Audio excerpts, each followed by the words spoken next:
Hello दोस्तों, एक बार फिर से स्वागत है हमारे यूट्यूब चैनल पर। हम हड़प्पा सभ्यता के बारे में बातचीत करते हुए हमने हड़प्पा सभ्यता की कला के अंतर्गत स्थापत्य कला को देख लिया था। स्थापत्य कला में हमने पिछले लेक्चर में नगर नियोजन के बारे में पूरी तरीके से जानकारी प्राप्त कर लिए थे। आज हम क्या करेंगे कि हड़प्पा सभ्यता का जो मूर्ति कला है, चित्रकला है, उसके बाद धर्म है, इसके बारे में बातचीत करेंगे। तो बिना किसी देरी का हम शुरू करते हैं हड़प्पा सभ्यता का मूर्ति कला।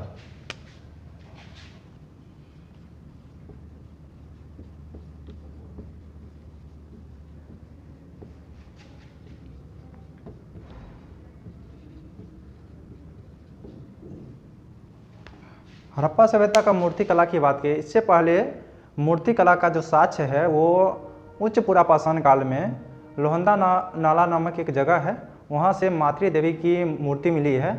और ज़्यादा कुछ साक्ष्य जो है वो प्राचीन काल में यानी खास करके पाषाणकालीन काल में आपको दिखाई नहीं पड़ेगा। मूर्ति के संबंध में हम मूर्ति कला का शुरुआत जो करेंगे वो हड़प्पा सभ्यता से ही करते हैं, और इसलिए हम पिछले लेक्चरों में पाषाणकालीन मूर्ति कला में ज़्यादा साक्ष्य नहीं है, इसलिए उसके बारे में बातचीत नहीं किए थे। तो हड़प्पा काल से ही मूर्ति कला का साक्ष्य मिलना शुरू हो जाता है, और इसी काल से हम क्या करेंगे कि आगे क्या करके धीरे धीरे मूर्ति कला में जैसे जैसे विकास देखने को मिलता है उसके बारे में बातचीत करते हुए चलेंगे। अब क्या है कि कला के अंतर्गत ही आपके जैसे स्थापत्य कला के अनुसार ही किसी भी सभ्यता का किस प्रकार वर्णन किया जाता है, उसी प्रकार मूर्ति कला के अनुसार यानी मूर्ति के अनुसार उस सभ्यता का किस प्रकार हम वर्णन कर सकते हैं, तो वो आज हम देखेंगे।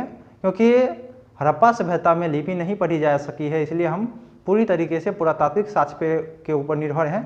तो इसलिए हमें क्या करना है कि पुरातात्विक साक्ष्य में जो भी मूर्ति मिला है, चित्र मिला है, उसी के आधार पर उस सभ्यता का लेखन कार्य करते हैं।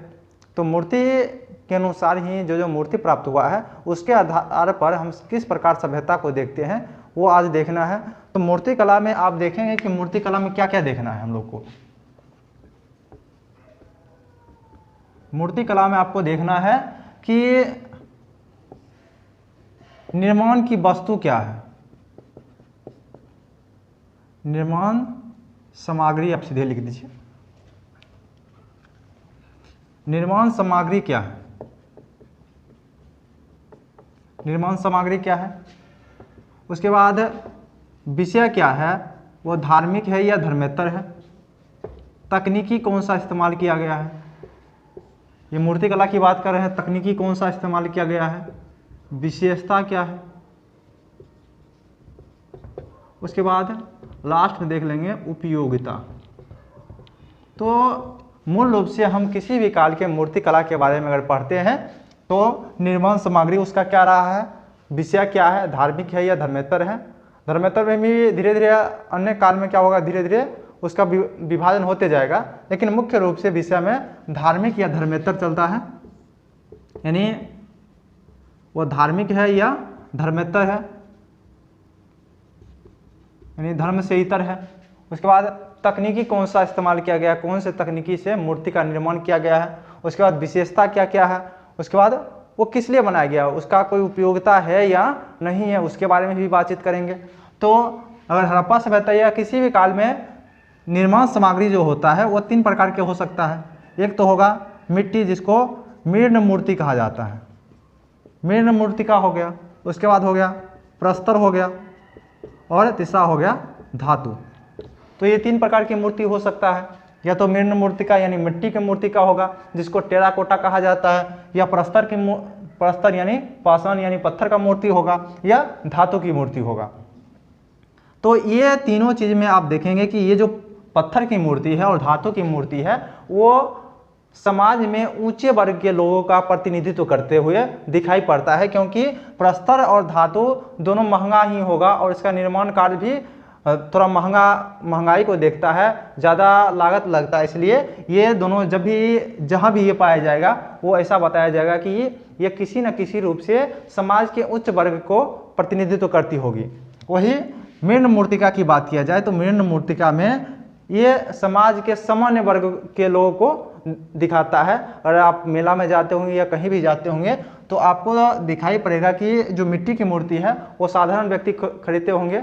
अगर आप गांव के हैं तो आपको बराबर मिट्टी की मूर्ति आपको देखने को मिलेगा, और ख़ास करके दीपावली के दिनों में तो आपको ज़रूर मिल जाएगा क्योंकि जो मिट्टी की मूर्ति ज़्यादा इस्तेमाल किया जाता है दीपावली के दिनों में। गणेश और सरस्वती का जो लक्ष्मी का जो मूर्ति है वो प्राय आपको देखने को मिल जाएगा। उसके बाद ये तीनों में आप मेन मूर्तिका की बात किया जाए तो इसका साक्ष्य कहाँ कहाँ से मिला है। तो साक्ष्य के रूप में आप देखेंगे कि ये जो है यहाँ विवादित ही चलता है। विवादित गाय और घोड़ा की मूर्ति कहाँ से मिला है? ये दोनों मूर्ति जो मिला है, ये दोनों मूर्ति मिला है लोथल से। उसके बाद एक फ्रेंच कट दाढ़ी, फ्रेंच कट दाढ़ी वाले व्यक्ति, ये भी लोथल से ही प्राप्त हुआ है। फ्रेंच कट जो आजकल बहुत ज़्यादा प्रचलित था, दाढ़ी, फ्रेंच कट दाढ़ी वाले व्यक्ति। उसके बाद ये उस समय भी मान लीजिए कि सभ्यता में प्रचलित था, वो आज के समय की नहीं है। उसके बाद और कुछ मिट्टी की मूर्ति देखे, जैसे कि हिलते हुए सिर वाले पशु की मूर्ति, ये मोहनजोदड़ो से मिला है। ऐसा लग रहा है कि जैसे मनोरंजन की दृष्टि से बनाया गया है। ये साक्ष्य हो गया। तो ये सभी साक्ष्य मिलता है। जैसे कि आप देखेंगे कि मातृ देवी की मूर्ति, ये भी बहुत जगह से प्राप्त हुआ है, जिसमें बनावली हो गया, उसके बाद राखी गढ़ी हो गया। तो ये सभी जगह से ये मातृ देवी की मूर्ति भी प्राप्त हुआ है। तो ये सभी मेन मूर्तिका है, यानी मिट्टी की मूर्तिका। उसके बाद जैसे बनावली से एक और मिल जाता है टेराकोटा, जिसको कहा जाता है हल, मिट्टी के हल की मूर्ति आपको दिखाई पड़ जाएगा। तो ये सभी मिट्टी के हल की मूर्ति था। और हम साफ करके देखते हैं प्रस्तर की मूर्ति कहाँ कहाँ मिला है।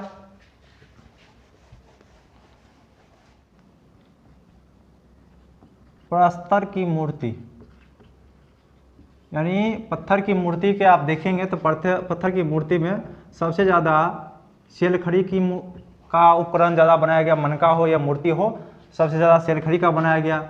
चूना पत्थर, जो ऐसा पत्थर का मूर्ति बनाया जाता था जिसको घिसने में आसानी हो, उसी प्रकार के पत्थर को बनाया जाता था कि घिसने के बाद ही ज़्यादा टूट फूट ना जाए। उसके बाद स्लेटी पत्थर हो गया, बलुआ पत्थर हो गया। ये सभी पत्थर का इस्तेमाल उस समय मूर्ति बनाने में किया जाता था। अब मूर्ति का साक्ष्य कहाँ कहाँ से मिला है, प्रस्तर मूर्ति का साक्ष्य, तो आप देखेंगे कि ध्यान मग्न योगी, या इसको साधु भी कहा गया है, साधु की मूर्ति जो है ये मिला है मोहनजोदड़ो से।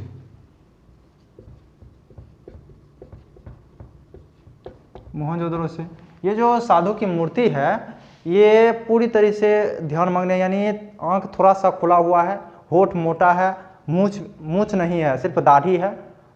उसके बाद इसका बाल ऐसा लग रहा है कि बंधा हुआ है। शरीर पर देखेंगे तो वो जो चादर लपटा हुआ है वो तीपतिया, यानी तीपतिया पैटर्न, यानी ये जो है इस प्रकार का चादर, उसके चादर के ऊपर 3 पत्ता का पैटर्न बना हुआ है, जिसको तीपतिया पैटर्न कहा जाता है, उस आधार पर बनाया गया है। तो आपको ये सभी मिलेगा। ध्यानमग्न हो गया, जैसे हो गया कि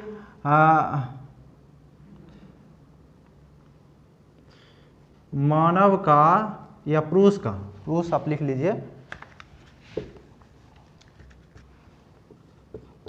पुरुष का धर, ये मिला है हड़प्पा से। धर का अर्थ है कि उसमें सिर नहीं है, सिर्फ धर मिला है। ये सिर नहीं है, बाकी उसके नीचे जितना भी पूरा शरीर होता है वो पूरा शरीर हड़प्पा से मिला है। उसके बाद सेल खड़ी का कुत्ता, ये भी हड़प्पा से ही प्राप्त हुआ है।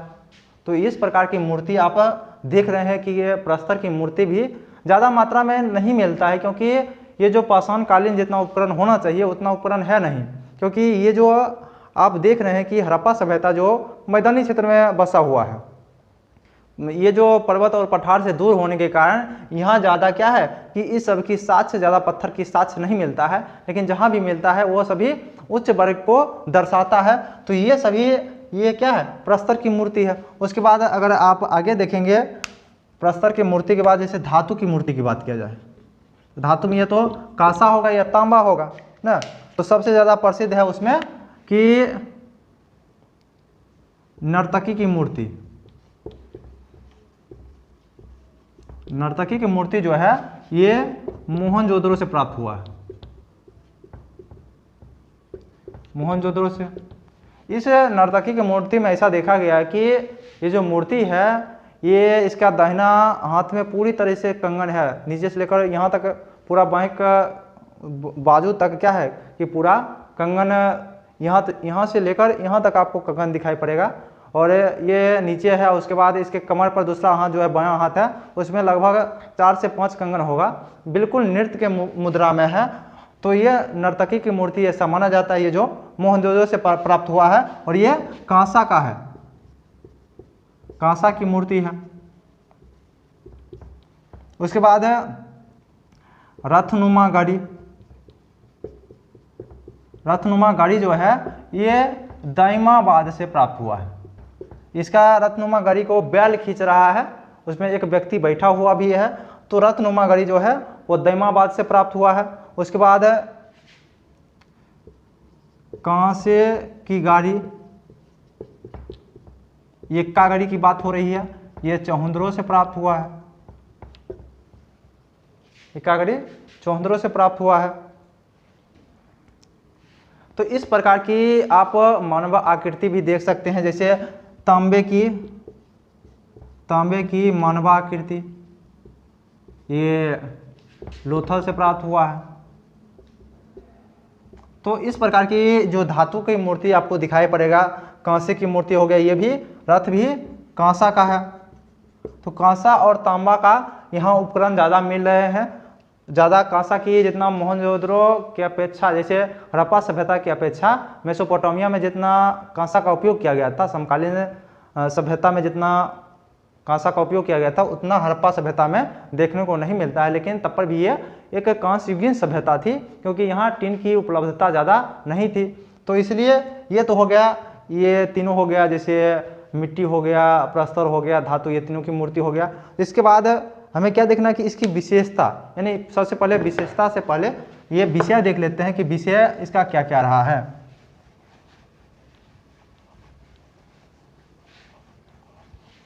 अब देखते हैं कि विषय इसका क्या रहा है। या तो यह धार्मिक होगा या धर्मेतर होगा। तो विषय में आप धार्मिक लिख लीजिए और दूसरा धर्मेतर, यानी धर्मेतर क्या क्या है।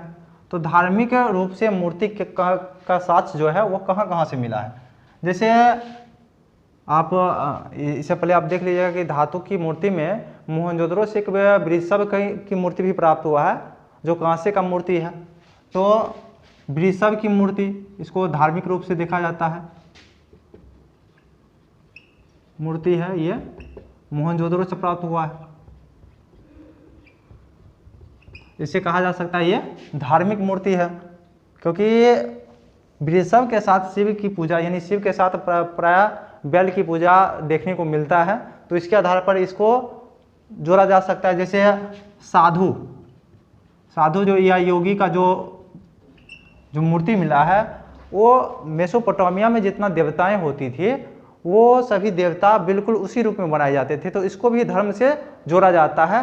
तो धार्मिक साक्ष्य ज़्यादा मिल नहीं पाता है, इतना ही है। लेकिन धर्मेतर साक्ष्य की बात किया जाए तो जैसे हो गया कि पशु पक्षी हो गया, पशु पक्षी के जितना भी मूर्ति बनाया जा रहा है वो सब धर्मेतर है। उसके बाद झुनझुना हो गया, झुनझुना बनाया जा रहा है। उसके बाद सीटी बनाया जा रहा है, ये भी क्या है कि धर्मेतर है। मानव आकृति हो गया, ये सभी जो आकृति दिखाया जा रहा है ये सभी धर्मेतर है। अगर हड़प्पा सभ्यता के बारे में पूछा जाए तो इसमें धार्मिक से ज़्यादा धर्मेतर चीज़ दिखाई पड़ता है। और ये इसी कारण इसमें धार्मिक महत्व ज़्यादा नहीं देना चाहिए, धार्मिक तत्व के महत्व ज़्यादा नहीं देना चाहिए। तो ये विषय हो गया जो साधारण है, ज़्यादा कुछ जानकारी, क्योंकि साहित्य है नहीं इसलिए ज़्यादा जानकारी हो नहीं पाता है। हम मूर्ति के आधार पर ही उसकी विशेषता विश्लेषण कर पाते हैं। उसके बाद आता है तकनीकी। विषय के बाद आपको क्या देखना था, तकनीकी। तकनीकी में दो चल रहा है, तकनीकी इसमें ज़्यादा प्रसिद्ध था। एक था चिपकावा विधि, चिपकावा विधि, और दूसरा को कहा गया दरबी मोम विधि। दरबी मोम विधि को, इसको लोएस्ट वैक्स मेथड भी कहा जाता है। और चिपकावा विधि मतलब क्या हुआ कि जैसे मिट्टी की मूर्ति बनाया गया, और क्या हुआ कि मिट्टी की मूर्ति बनाने के बाद हाथ ऊपर से जोड़ना चिपका के, उसके बाद सिर ऊपर से जोड़ देना चिपका चिपका, मतलब कि अंगूठे के सहारे से क्या करना है कि ऊपर से अलग अलग अंगों को जोड़ा जाना, वो किसके अंतर्गत आता है, चिपकावा विधि के अंतर्गत आता है। यानी मूर्ति बनाया गया और कुछ अंग जो बच गया उसको क्या करना कि बाद में वो अंग को बना के उसके बाद अंगूठे के सहारे या किसी उंगली के सहारे क्या किया जाता है, उसको चिपकाया जाता है, उसी को कहा जाता है चिपकावा विधि। और ये मृण मूर्ति में इसका उपयोग किया जाता है।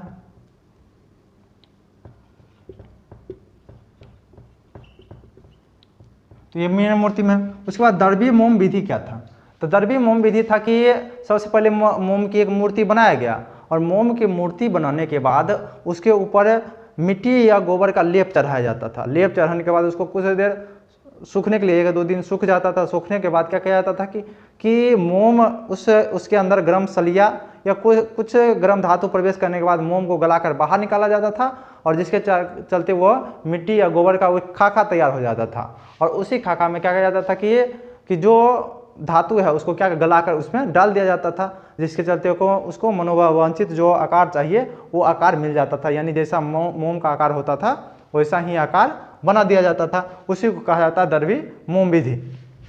यानी मोम की मूर्ति बनाकर उस पे मिट्टी या गोबर का लेप ना, सूखने के बाद उसमें गर्म क्षार का प्रवेश तथा मोम का गलना, उसके बाद खाका तैयार, इसमें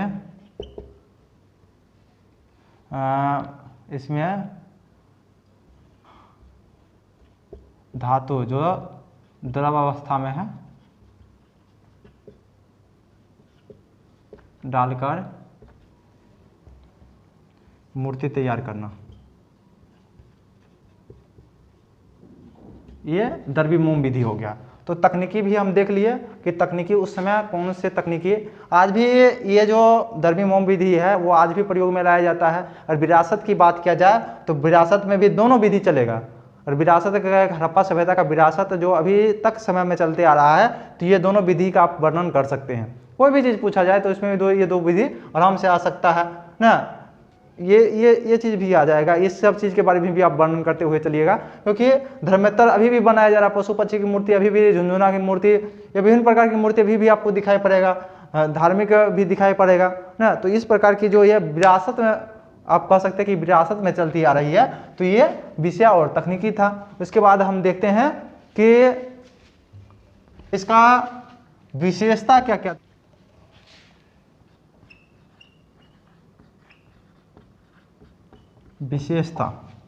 विशेषता में आप देखेंगे कि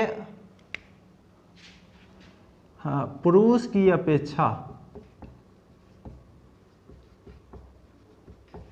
स्त्री की मूर्ति अधिक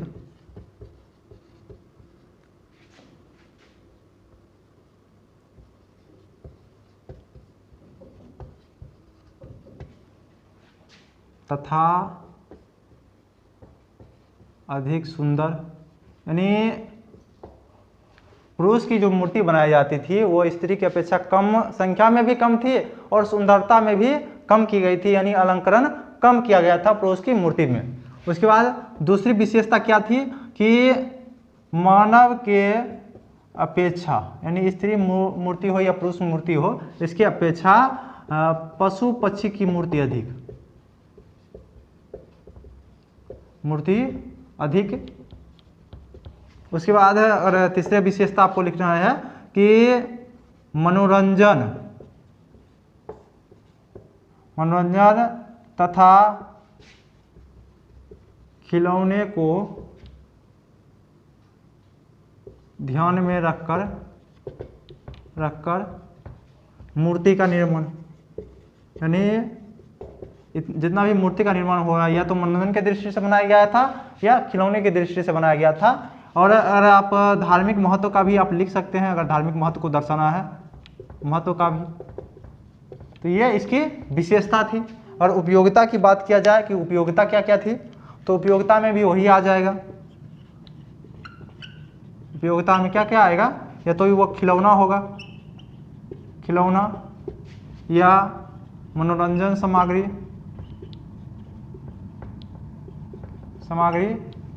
या क्या होगा, घरेलू उपयोग का सामान।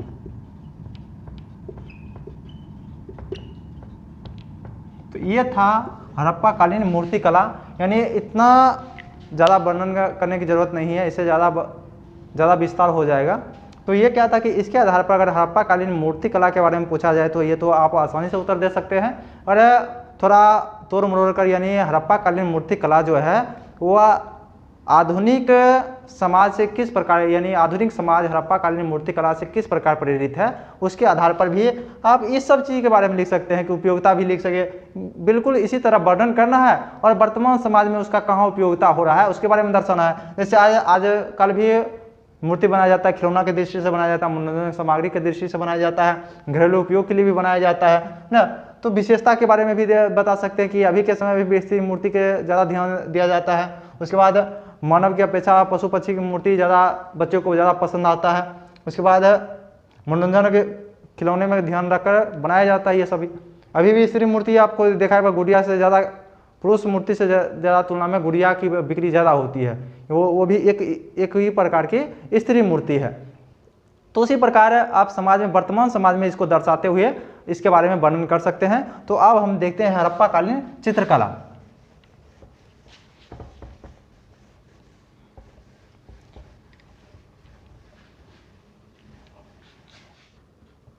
हड़प्पा कालीन चित्रकला। और चित्रकला की बात किया जाए तो पाषाण युगीन चित्रकला आप लोगों ने देखा होगा, और नहीं देखें तो पिछला लेक्चर जाके देख लीजिए, क्योंकि चित्रकला का भी एक डायग्राम होता है जिसके आधार पर आप किसी भी काल के चित्रकला के बारे में आप जानकारी प्राप्त कर सकते हैं उसी के आधार पर। और हम मूर्तिकला में जो डायग्राम बताए थे उसके आधार पर भी आप आगे भी क्या करेंगे कि अगर मूर्तिकला पढ़ना है तो उसके आधार पर ही डायग्राम खींचना है और बताते हुए चले जाना है। तो हड़प्पा कालीन चित्रकला में क्या देखना है, सबसे पहले कि आधार, यानी चित्र का आधार क्या है। या तो वो भित्ति चित्र होगा, यानी या तो वो दीवार पर निर्मित होगा, या वो लघु चित्र होगा। लघु चित्र का अर्थ हुआ कि बर्तन पर बना हो सकता है, कागज पर हो सकता है ना, कपड़ा पे हो सकता है। तो ये सभी पर मिल गया तो उसको लघु चित्र कहा जाएगा ना। आधार के बाद क्या देखना है कि विषय क्या है उसका रंग क्या है, ये सभी चीज़ें देखते हुए चलना है। तो आधार में आपको हड़प्पा काल में भित्ति चित्र का ज़्यादा साक्ष्य नहीं मिलेगा, या तो बर्तन पर मिलेगा या मोहर पे मिलेगा उसका साक्ष्य। मोहर पर आपको अधिकतर साक्ष्य जो है, और मोहर जो है हड़प्पा काल के जानकारी का सबसे बड़ा स्रोत रहा है। और मोहर के पे ही अधिकतर चित्र हो या लिपि हो दिखाई पड़ता है, और इसी के आधार पर हड़प्पा सभ्यता के अधिकतर चीज़ों का वर्णन किया जाता है। तो अधिकतर चित्र मोहर पर दिखाई पड़ता है। तो विषय में आपको क्या होगा, विषय में आपको देखना है तो या तो धार्मिक होगा या धर्मेतर होगा, धार्मिक या धर्मेतर। तो धार्मिक चित्र कहाँ कहाँ से मिला है, जैसे पाशुपति शिव की ना, शिव का चित्र, ये भी एक प्रकार की क्या है कि मोहर पर से प्राप्त हुआ है, मोहर से प्राप्त हुआ है। ये सभी धार्मिक चीज को दर्शाया जा रहा है। उसके बाद मातृ देवी का चित्र। उसके बाद एक श्रृंगी पशु का चित्र, ये भी माना जाता है कि उस समय पूजनीय होगा। वृषभ का चित्र, ये सभी उस समय पूजनीय माना जाता है। लेकिन ये सभी धार्मिक के अंतर्गत, पशुपति शिव को हो, मातृ देवी की हो, एक श्रृंगी पशु को भी माना जाती है। एक काल्पनिक पशु था जिसका शायद उस समय या तो पूजा करता होगा या कोई भी किसी प्रकार का महत्व उस समय रहा है, लेकिन जब तक इसका महत्व पता नहीं चलता है तब तक ऐसा माना जाता है कि एक प्रकार की धार्मिक पशु होगा। उसके बाद वृषभ, तो आपको मालूम है अभी वर्तमान में भी शिव के साथ एक बैल की आपको चित्र बराबर देखने को मिल जाएगा, वही वृषभ है यानी बैल है। तो वृषभ की पूजा भी शायद, क्योंकि वृषभ की मूर्ति और चित्र भी सबसे ज़्यादा संख्या में हड़प्पा काल से प्राप्त हुआ है। धर्मेत्तर में जैसे हो गया कि पेड़ पौधे हो गया, पेड़ पौधे हो गया, मानव का चित्र हो गया। उसके बाद मानव के चित्र के बाद आप देखते हैं कि बहुत सारे चित्र जो धर्मेत्तर के अंतर्गत आएगा, जैसे पशु पक्षी हो गया। तो ये सभी चीज़ का चित्र आपको दिखाई पड़ेगा, यह धर्मेत्तर के अंतर्गत आएगा। इसमें आपको उदाहरण देना है, तो जैसे हड़प्पा से यह मछुआरा का चित्र, यानी एक व्यक्ति है वो कंधे पर जाल नुमा कुछ लेकर जा रहा है, उसमें कुछ मछली जैसा फंसा हुआ है। उसके बाद लोथल, ये सभी बर्तन पर मिल रहा है, सच बर्तन पर मिल रहा है, बर्तन पर। ये लोथल में भी बर्तन से ही प्राप्त हुआ है।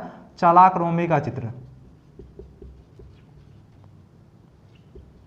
आप विष्णु शर्मा का पंचतंत्र पढ़े होंगे, तो सदा वो बाद में संकलन हुआ होगा, लेकिन उससे पहले ही ये जो लोथल में चालाक लोमड़ी का चित्र मिला है, यह भी बर्तन पर ही चित्र बना हुआ है। तो कहीं ना कहीं रूप से आपको दिखाई पड़ेगा कि पीपल का चित्र आप धार्मिक में रख सकते हैं।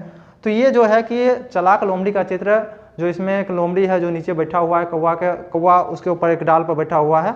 वो लगभग हम प्रथम क्लास में पढ़े थे। चालाक लोमड़ी का जो कौवा के बारे में बोला जाता है कि कौवा आप बहुत ज़्यादा अच्छा गीत गाते हैं, हम आपके बराबर, आपकी आवाज़ बराबर सुनते हैं।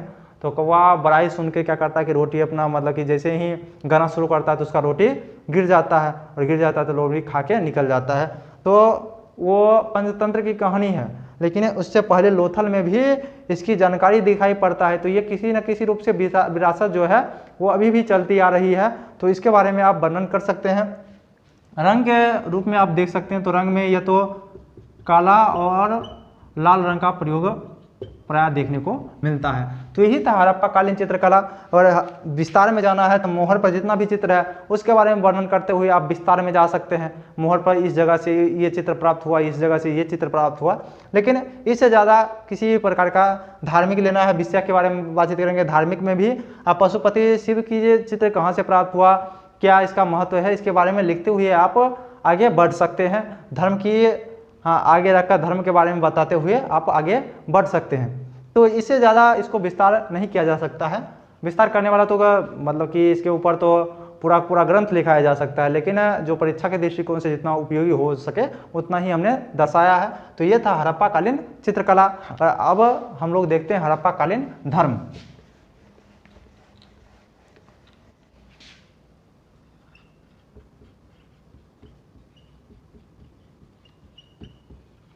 हड़प्पाकालीन धर्म, अगर धर्म की बात किया जाए तो धर्म का दो तत्व होना चाहिए। एक तो होता है तत्व ज्ञान होता है, दूसरा होता है अनुष्ठान। यानी धर्म का दो पहलू है, एक को कहा जाता है तत्व ज्ञान, दूसरा को कहा जाता है अनुष्ठान। तो तत्व ज्ञान का ज़्यादा साक्ष्य नहीं मिल पाता क्योंकि साहित्य नहीं पढ़ा जा सका है। अनुष्ठान का ज़्यादा चर्चा मिलता है हड़प्पा सभ्यता में, क्योंकि अनुष्ठान के आधार पर ही हम हड़प्पा सभ्यता का जो धार्मिक महत्व हो सकता है उसके बारे में वर्णन करते हैं। तो सीधे हम विशेषता पर आते हैं कि हड़प्पाकालीन धर्म की विशेषता क्या रही होगी। तो विशेषता क्या था ना, तो विशेषता पहला था कि बहुदेववाद। यहाँ शायद बहुदेववाद था। बहुदेववाद में आप देखेंगे कि जैसे हो गया कि पशुपति शिव की पूजा, पशुपति शिव की पूजा हो गया। उसके बाद वृक्ष पूजा हो गया, जल पूजा हो गया, अग्नि पूजा हो गया, मातृ देवी का पूजा हो गया, सर्प पूजा हो गया, प्रजनन शक्ति की पूजा,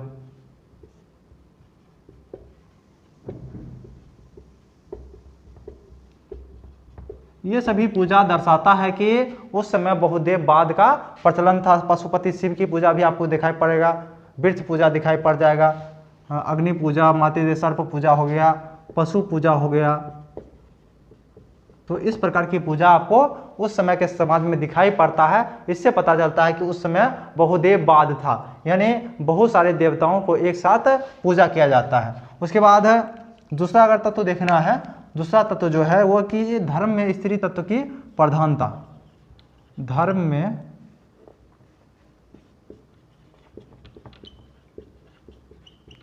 तत्व की प्रधानता, यानी पुरुष देवता की तुलना में स्त्रियों की संख्या ज्यादा मिली है।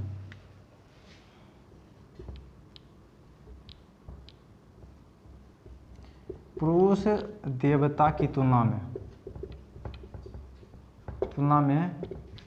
स्त्रियों की संख्या अधिक।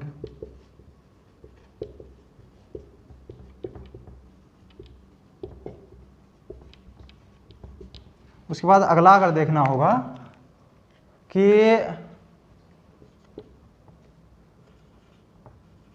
धर्म के माध्यम से उत्पादन को प्रोत्साहन,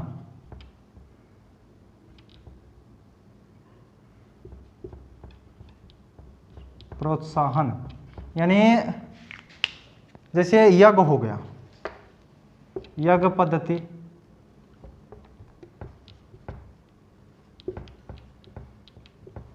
हो गया, पशु बलि हो गया, यज्ञ पद्धति, पशु बलि हो गया, सर्प पूजा हो गया, उत्पादन शक्ति की पूजा, उत्पादन शक्ति की जगह यानी प्रजनन शक्ति की पूजा लिख सकते हैं, प्रजनन शक्ति की पूजा। तो ये सभी दर्शाता है कि उत्पादन को किसी न किसी माध्यम से प्रोत्साहन किया जा रहा है। जैसे यज्ञ अगर कराया जाता है तो उसमें अनाजों का क्या किया जाता है कि उसमें आहुति दिया जाता है। तो ऐसा कहा जाता है कि हम थोड़ा सा अनाज आपको दे रहे हैं ये देवता, और उसके बदले में हमें ढेर सारे अनाजों का गोदाम हमारे घर में भर दीजिए। पशु बलि इसलिए दिया जाता है ताकि क्या हो कि पुरानी सभ्यता में, यानी जितना भी भारतीय समाज में या किसी भी समाज में ऐसा देखा जाए कि पशु बलि का साक्ष्य आपको जरूर मिल जाएगा।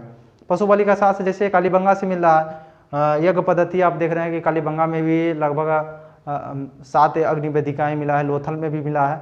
तो इसके आधार पर यज्ञ का भी पता चलता है। पशु बलि तो यज्ञ के माध्यम से हो या पशु के माध्यम से हो या प्रजनन शक्ति के माध्यम से हो, यहाँ कहीं ना कहीं रूप से उत्पादन शक्ति को प्रोत्साहन दिया जा रहा है। जैसे आप 1 रुपया किसी भगवान को चढ़ाते हैं तो इसके एवज में ये मांगते हैं कि हे भगवान हमें बहुत सारे धन दौलत दो, बहुत सारे इतना काफ़ी रुपया दो, हम 1 रुपया आपको चढ़ा रहे हैं, इसके एवज में आपको मांगा जाता है। तो ये किसी न किसी रूप से ये जो पूजा की पद्धति है इसे किसी न किसी रूप से उत्पादन को प्रोत्साहन दिया जा रहा है। उसके बाद है पुनर्जन्मवाद की अवधारणा,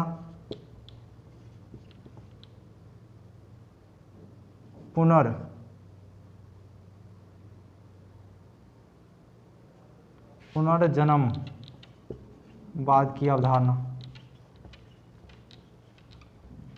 या मृत्यु के बाद जीवन।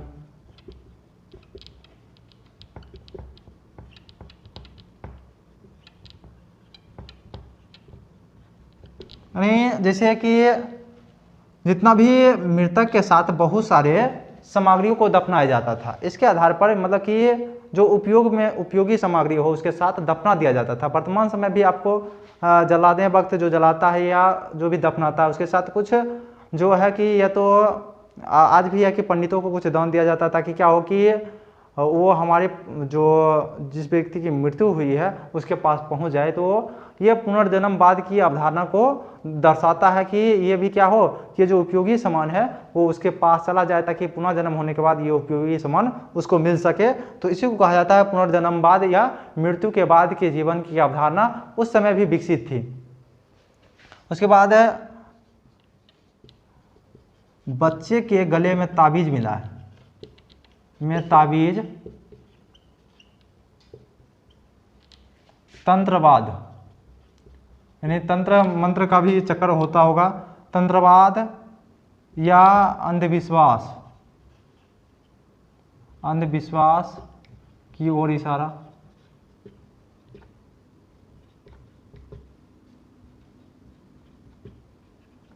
यानी ऐसा देखा जा रहा है कि बच्चे के गले में जो ताबीज है उससे पता चल रहा है कि या तो तंत्रवाद होगा या उस समय भी जो मानवीय सभ्यता है उसमें अंधविश्वास देखने को मिलता है। वर्तमान समय भी बच्चे के गले में बहुत सारे ताबीज आपको देखने को मिल जाएगा। तो ये भी हमारा जो है कि विरासत में आपको मिलते चल रहा है। तो आप अगर विरासत की बात किया जाए कि हड़प्पा सभ्यता का विरासत क्या रहा होगा तो उसमें इसका भी चर्चा करें। बहुत सारे जितना भी हम देख रहे हैं, क्योंकि वर्तमान काल से ही लेकर प्राचीन काल का इतिहास लिखा जाता है और प्राचीन काल के इतिहास से हम वर्तमान की सीख लेते हैं, क्योंकि पुरातत्व किस प्रकार हो सकता है, वो वर्तमान काल में जो घटना हो रही है उसी के अनुसार हम क्या करते हैं कि प्राचीन काल के बारे में लिखते हैं। जैसे हम हड़प्पा सभ्यता के पतन के बारे में बताएंगे, उसमें बहुत सारे वर्तमान की अवधारणा को लेकर उस समय की अवधारणा को लिखा जा रहा है। तो ये सभी लिखा गया है वो वर्तमान की अवधारणा को ही लेकर लिखा गया है। इसलिए अगर वर्तमान से जोड़कर पूछा जाए, क्योंकि खास करके संघ लोक सेवा आयोग में वर्तमान से जोड़कर ही पूछा जाता है, तो ये वर्तमान से अगर जोड़ा जाए तो आप आराम से क्या कर सकते हैं, इस क्वेश्चन का आंसर आप आराम से देख सकते हैं। तो ये था हड़प्पा कालीन धर्म, और इसी को आप विस्तारित रूप दे सकते हैं।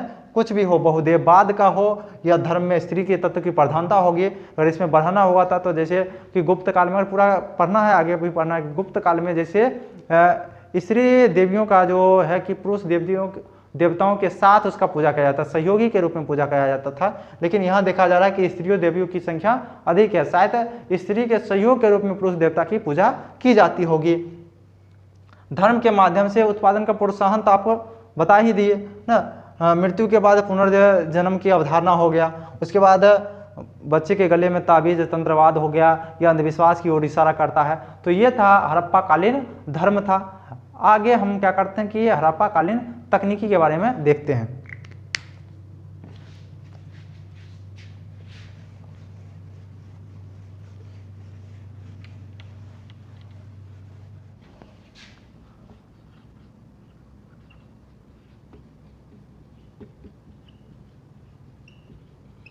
विज्ञान एवं तकनीकी।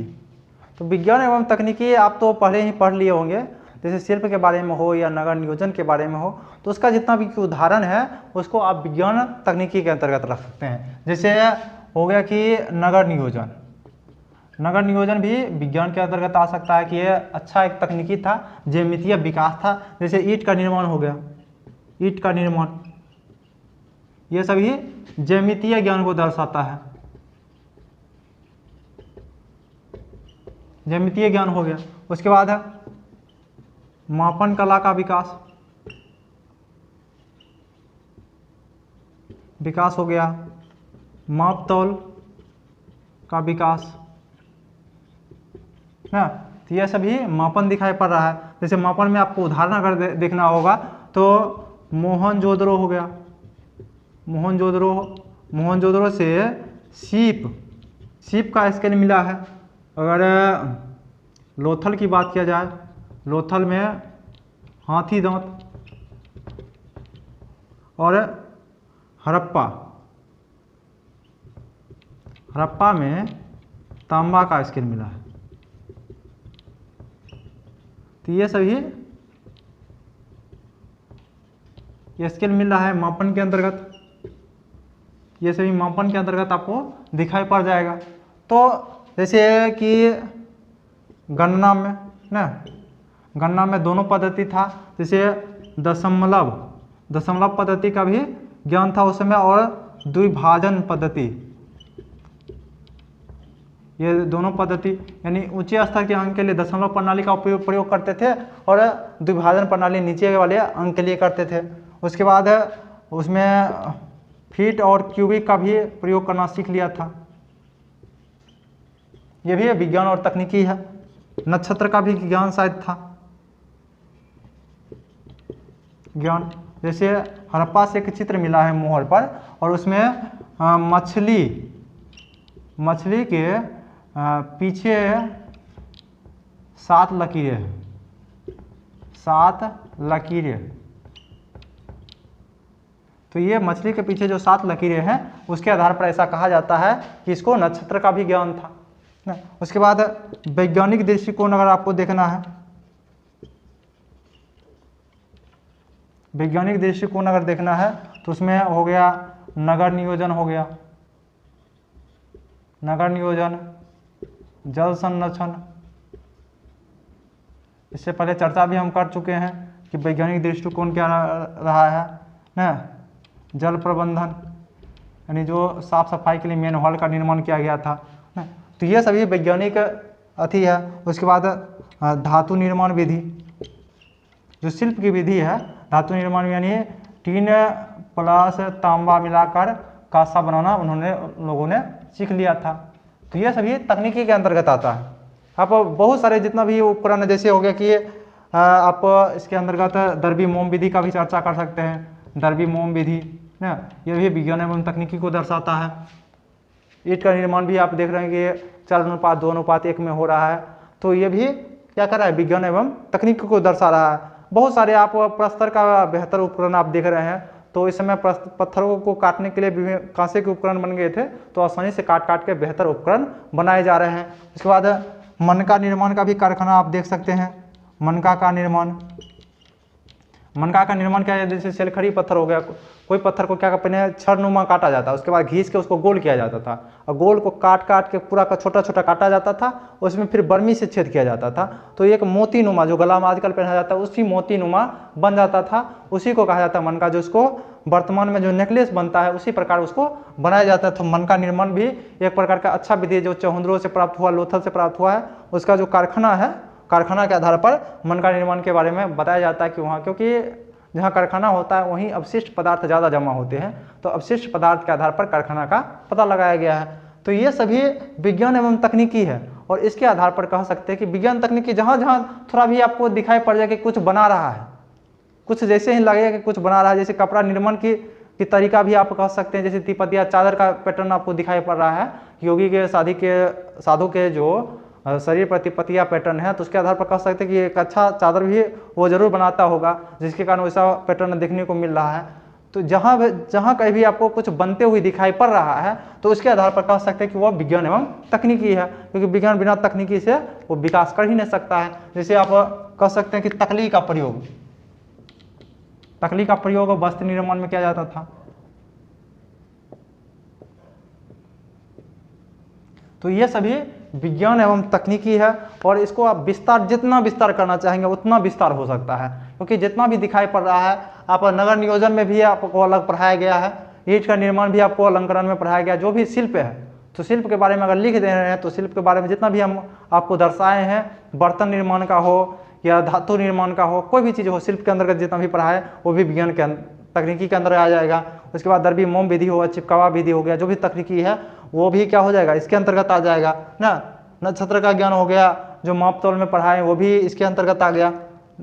तो ये सभी विज्ञान एवं तकनीकी है। आशा है कि आप विस्तार कर लीजिएगा इसको, और क्वेश्चन कोई भी आएगा तो आशा है कि आप समझ गए होंगे। आगे हम क्या करेंगे कि हड़प्पा सभ्यता का पतन कैसे हुआ उसके ऊपर